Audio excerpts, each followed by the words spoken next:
आज है 19वां दिन और मेरे अंदर हुए हैं 19 बदलाव। बिल्कुल, कितना इंटरेस्टिंग है ना? वाक़ई में। जी, आज मैं नोटिस कर रही हूँ अपने अंदर बदलाव और आप लोग भी कर रहे होंगे कि मैं पहले से ज़्यादा थोड़ी स्लिम लग रही हूँ। मुझे लग रहा है कि मैं स्क्रीन पर थोड़ी पतली लग रही हूँ और मेरा एक्सरसाइज़ करने का तरीका काफ़ी ज़्यादा बदल गया है, यानी कि मेरा स्टैमिना बढ़ रहा है। पहले जब मैं एक्सरसाइज़ करती थी तो मैं काफ़ी ज़्यादा हाँफती थी। मैंने हाँफना बंद कर दिया है। कितनी खुशी की बात है ना कि मैं अब हाँफती नहीं हूँ और दिन में कितना भी काम करती हूँ, मैंने हाँफना वाक़ई में बंद कर दिया है। यहाँ पर योगा से शुरुआत करेंगे। योगा हमें काफ़ी स्टेबल कर देता है। मैं ये नहीं कह रही हूँ कि आप योगा से बहुत पतले हो जाएँगे, लेकिन आप फ्लेक्सिबल हो जाएँगे, आप फिट हो जाएँगे। यहाँ पर मैं अपने साँस को बहुत लंबा गहरा भर के धीरे-धीरे उस सांस को बाहर छोड़ रही हूँ। पेट को अंदर की ओर करते हुए, अपने पेट पर प्रेशर देते हुए सांस को बाहर कर रही हूँ, यानी कि कपालभाति कर रही हूँ। ये करने से आपको बहुत ज़्यादा फ़ायदा दूर होता है, तनाव भी काफ़ी हद तक दूर होता है। अपनी नेक एक्सरसाइज तो मैं डेली करती हूँ, इससे मेरा डबल चिन काफ़ी कम हुआ है।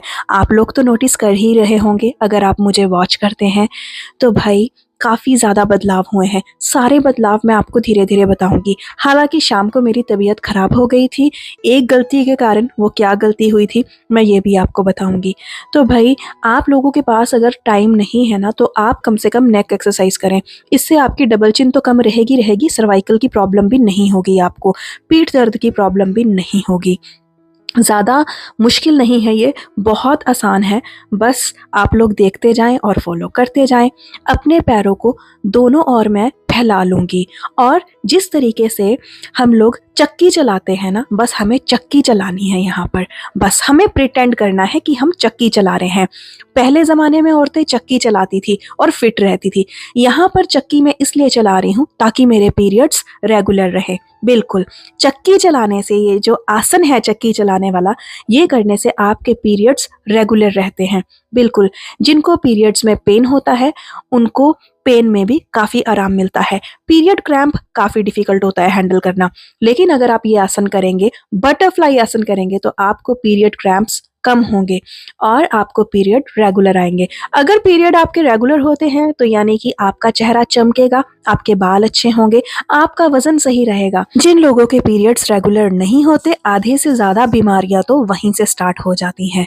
बस अब हम चेक करेंगे अपनी स्ट्रेंथ, अपनी लेग को स्ट्रेट करेंगे और उसी पोजीशन में अपने हाथ को लेकर जाएँगे। इस तरीके से साइड्स चेंज करेंगे।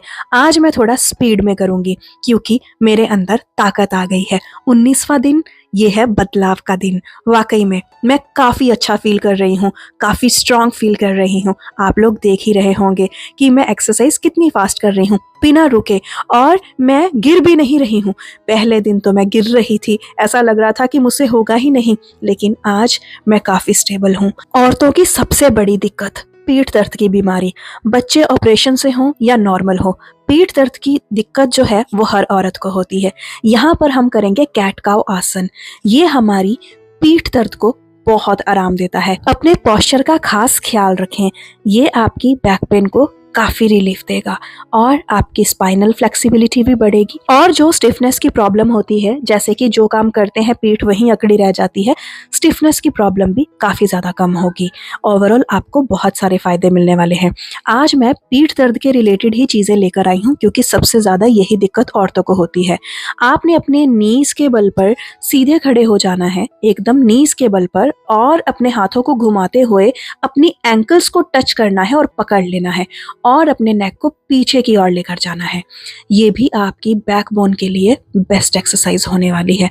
इस तरीके से आपको सारी एक्सरसाइज करनी है। अब आपको अपने दोनों पैरों को उठाना है। कोशिश करनी है कि आप अपना लोअर पार्ट भी ऊपर की ओर ले जाएं। इसको पकड़ लें और ऊपर की ओर खींचें। आपको थोड़ा सा कष्ट होगा, हो सकता है कि आपसे हो भी ना, आपको 10-15 दिन लग जाएंगे ये करने में, लेकिन जब आप इसे कर लेंगे तो जितनी देर हो सके उतनी देर होल्ड करें।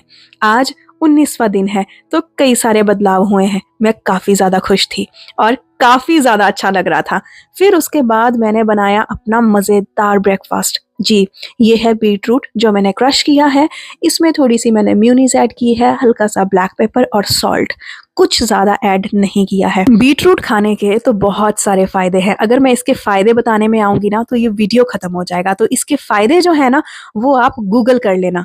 तो यहाँ पर बहुत डिलीशियस मेरे टोस्ट बनकर रेडी हुए थे जो मैंने खाए थे और मैंने मेहुल को भी खिलाया था।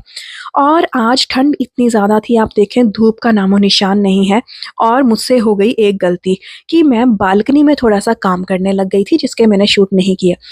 वो काम करते-करते मेरे सर में लग गई थी इस टाइम बहुत ज़्यादा हवा और मेरा सर इतना दुख रहा था, पीठ इतनी दुखने लग गई थी कि आप लोगों को क्या ही बताऊँ।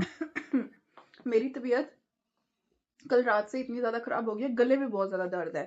तो घर की जो हालत है वो भी बहुत ज़्यादा बिखरी हुई है, कपड़े बहुत ज़्यादा धुलने वाले हैं, तो मैंने सोचा चलो जैसे-तैसे करके काम करती हूँ क्योंकि काम तो करना पड़ेगा। बहुत ज़्यादा बुरा हाल है, देखो क्या हाल हो रखा है। मैं आपको कुछ बताना चाहता हूँ कि मैं भी हेल्प कर रहा हूँ। हाँ, मैं कहा थोड़ा ठीक करते हैं, अच्छा नहीं लग रहा, चैन नहीं आ रही, बड़ा बेचैनी हो रही है, तो इसको ठीक करते हैं। तबीयत इतनी ख़राब हो रही थी कि दीदी मेरी हेल्प करने लग गई देखते ही और उन्होंने काफ़ी सारे कपड़े फैला दिए और इतने में हस्बैंड का कॉल आया कि वो वापस आ रहे हैं, वो भूटान गए हुए थे। तो वहाँ से वो वापस आए तो मुझे अचानक से कॉल कर दिया कि मैं वापस आ रहा हूँ और मैं फटाफट से ये सारा सामान उठाने लग गई। मुझे था कि वो देखेंगे घर इतना गंदा पड़ा हुआ है तो उनको कितना ज़्यादा ख़राब लगेगा। तो ये सारी चीज़ें ठीक करने में मैंने काफ़ी ज़्यादा मेहनत लगा दी और मेरी तबीयत और ज़्यादा ख़राब हो गई। इतनी ख़राब हो गई कि जब वो घर आए मैं वाक़ई में बीमार थी और वो आते ही मुझसे पूछने लगे कि आखिर तुम्हें हुआ क्या? इतनी बीमार क्यों हो गई? और बहुत सारी काम की डिस्कशन हम लोग यहाँ पर करने लग गए। सारा काम हम ऑनलाइन करते हैं, तो वही डिस्कशन हम यहाँ पर कर रहे हैं। तो बस इस तरीके से दिन रहा, लेकिन मैं ज़्यादा शूट नहीं कर पाई क्योंकि तबीयत बहुत बिगड़ने लगी थी। नहीं बेटा हो गया बोला ना बहुत अच्छा सा दबाया थी थैंक यू